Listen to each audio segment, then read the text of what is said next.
Hello, V family. This is David Sharma. We're watching another episode of In the Zone.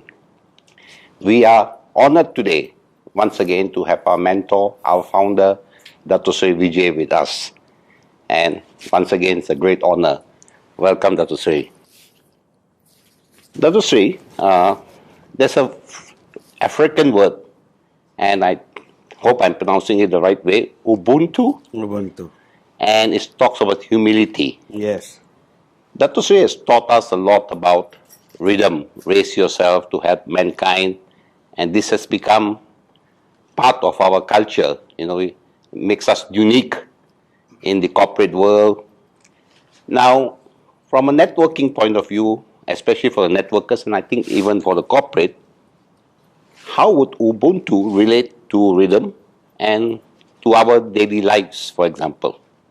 Ubuntu basically is a unique word. It's not so easy to translate. But in essence, it means one for all and all for one. There's a story, that I remember best that describes Ubuntu is when they were distributing some goodies in a particular village. Or they actually gave like a watermelon to the kids. They gathered whatever they got from people, put it together in the center, and divided it up so everyone ate. And that is Ubuntu. Ubuntu, in a sense, meaning that they share everything. It's a very powerful concept, because in reality, if you look at it, all of these things that we look at around us and that we are participating in, feeling, touching, these are all, in a sense, temporary. At best, we are guardians. We don't really own anything. We like to believe that this is my house, my car, my this, my that. But inevitably, you are only a temporary guardian. Your house, if it is older than you are, belonged to somebody before it was yours and will be somebody else's after you're gone. The land that you supposedly got, whether you bought it or got it, doesn't matter again. Again, it's temporary. So if everything is temporary and you recognize that as a given, that you're going to be passing it on to someone else anyway, as a temporary guardian, what are you fighting about? What is it that, is become so special? If you're temporarily owning it, it's easy to share, matter of changing the attitude.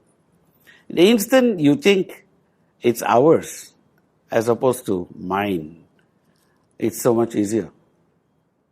Do you get my point? It's a critical one to analyze and understand. So Ubuntu is so powerful because as opposed to just sharing, it's also more about giving.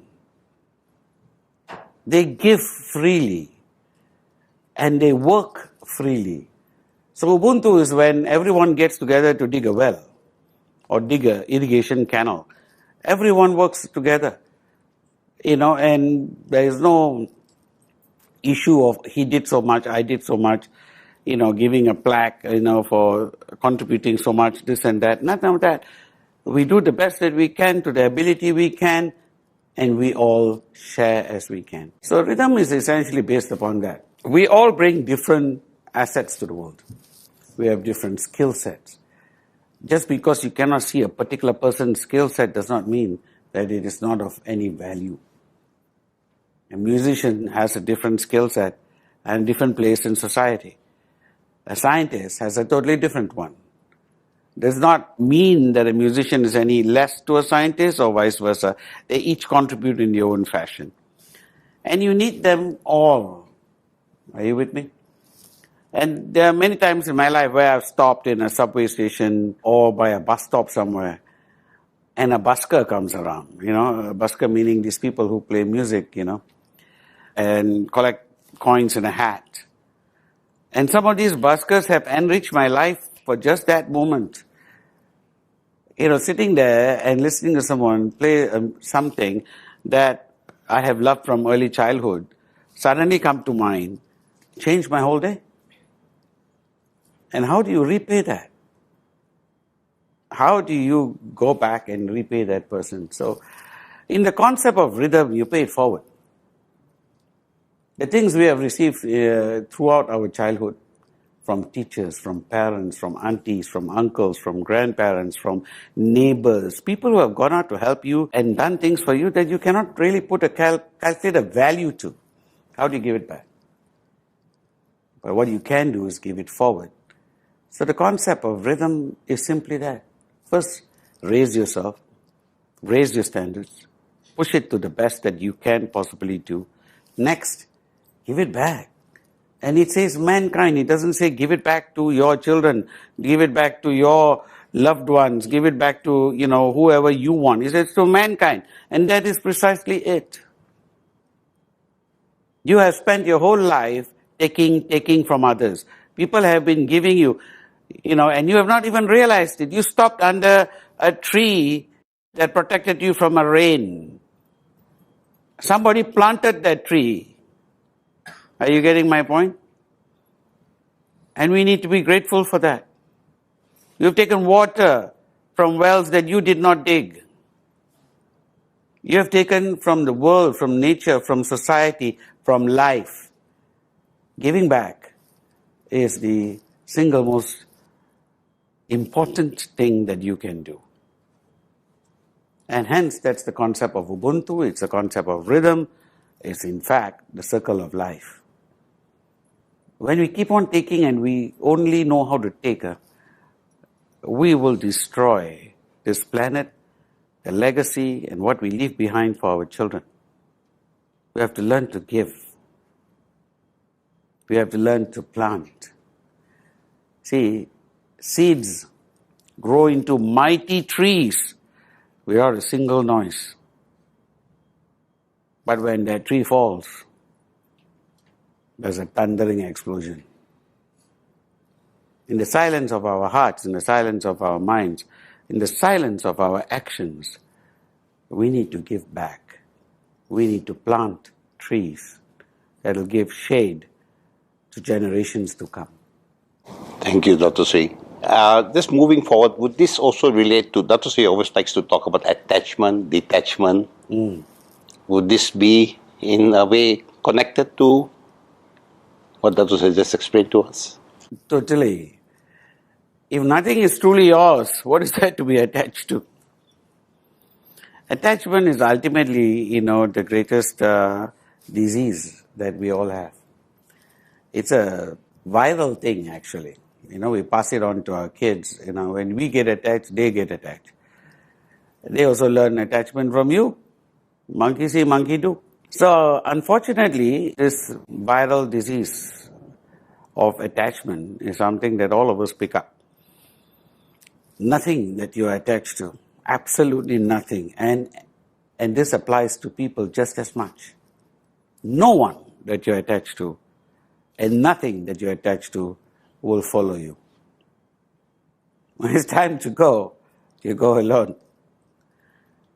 So all of these so-called attachments are all fleeting, temporary. I remember walking past a Buddhist monk, right?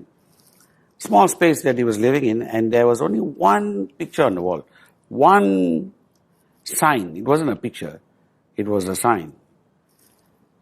And it was, of course, written in Chinese, Mandarin. So I asked him, what does that mean? It says, even this will pass away. The sign. That's all. It says, even this. So I said, even what?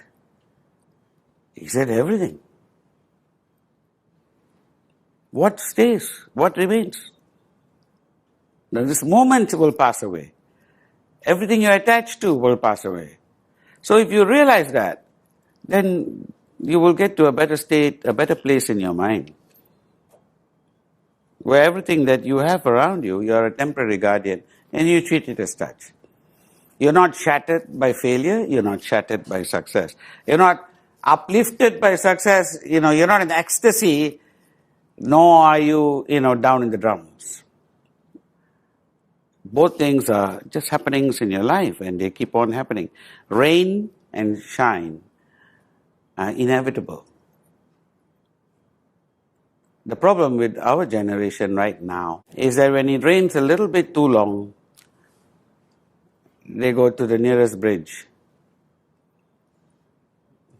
They want to jump off because life has been too harsh and it's too much to take. And that's what we have prepared them for. And they're too attached.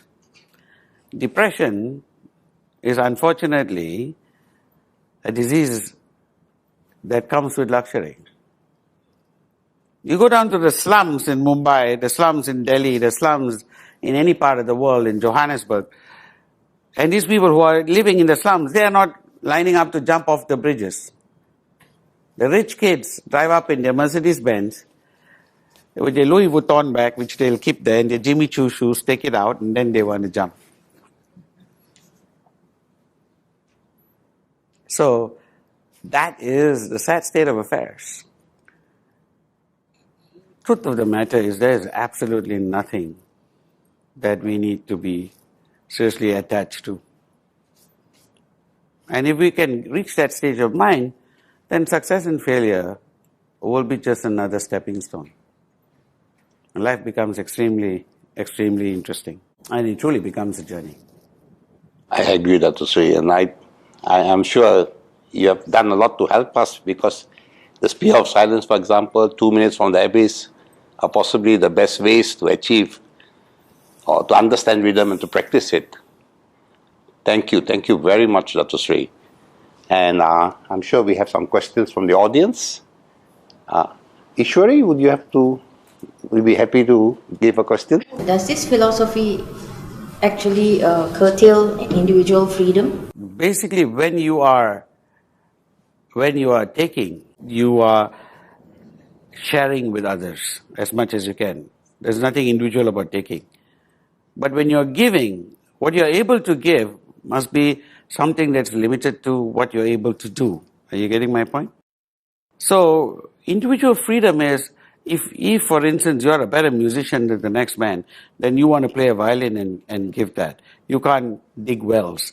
But for the people who are working on the wells, you can sit by the violin and play for them too, so that they actually find it a lot easier to, dig wells.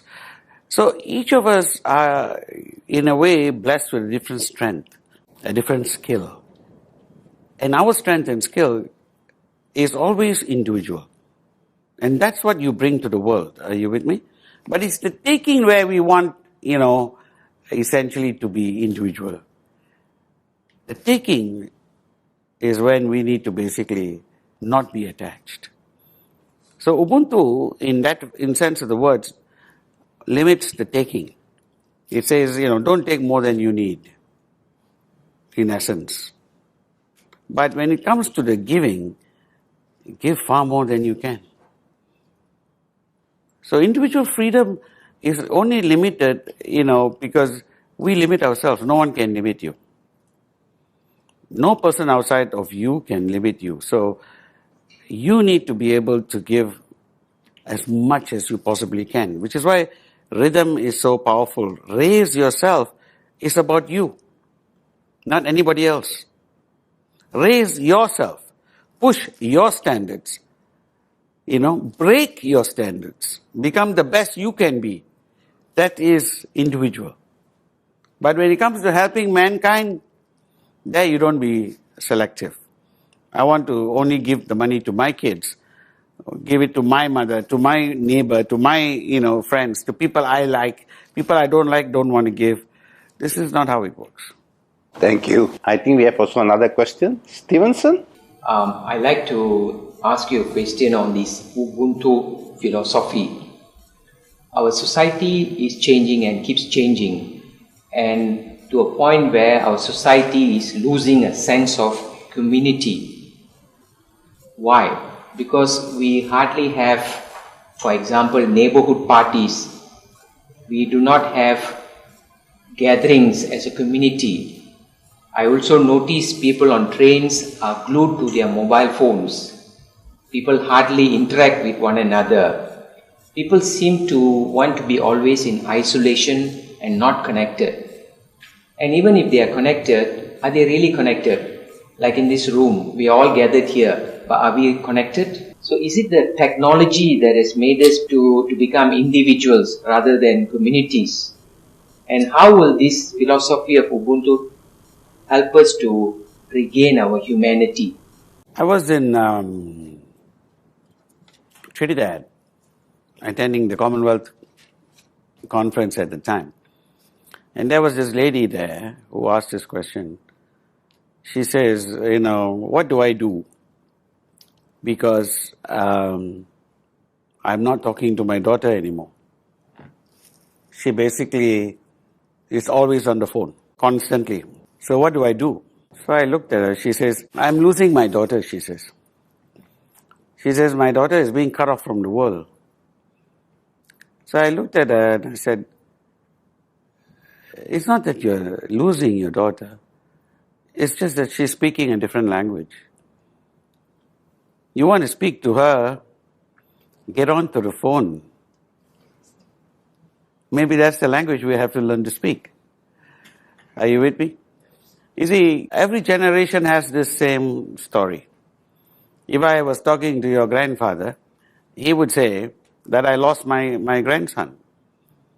Because, when I grew up, when your grandfather grew up, for him, his idea was fun as running into the river, jumping with his friends, playing in the field and so on and so forth. He comes home, he sees young Stevenson glued to the TV. He looks at the TV and he says, that's the devil's box. Every time I come home, Stevenson's watching Lone Ranger and, this cartoon and that cartoon.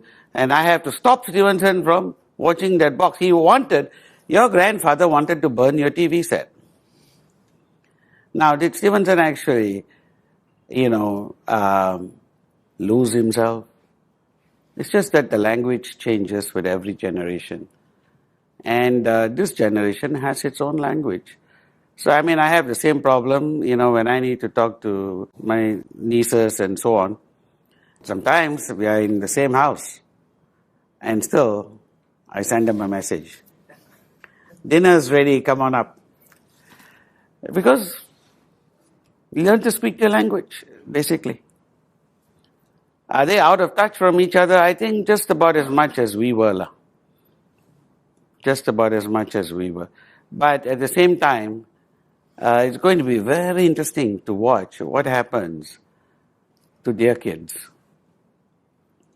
and how they're going to communicate with each other. They will have the same problem you had. Ultimately, we are all the same. We still need each other. So to achieve what Stevenson was saying, would you suggest that, like Tatosi talks about adapting? So the key to survival is adapt, adjust, accommodate. We need to do it all the time, unfortunately. The day we stop adapting, and that's what happens as we get older sometimes. We don't want to adapt anymore. So just like your grandfather, he would have really enjoyed watching TV, but he was already angry with the TV at the time. So it's all a matter of adapting and adjusting. We will adapt and we will adjust. And when we do, then ultimately the world will adapt to us. So true, Dr. Sri. Thank you. Thank you so very much, Dr. Sri. And I wish In the Zone was much longer. We could ask more questions. But for all of you out there, please keep watching In the Zone because, believe me, there's so much you can learn for your everyday life to improve yourself, and none better than a person who we have come to accept as our mentor, our founder, Dr. Sri Vijay. He has truly contributed to our well-being. So thank you once again, Dr. Sri, truly indebted.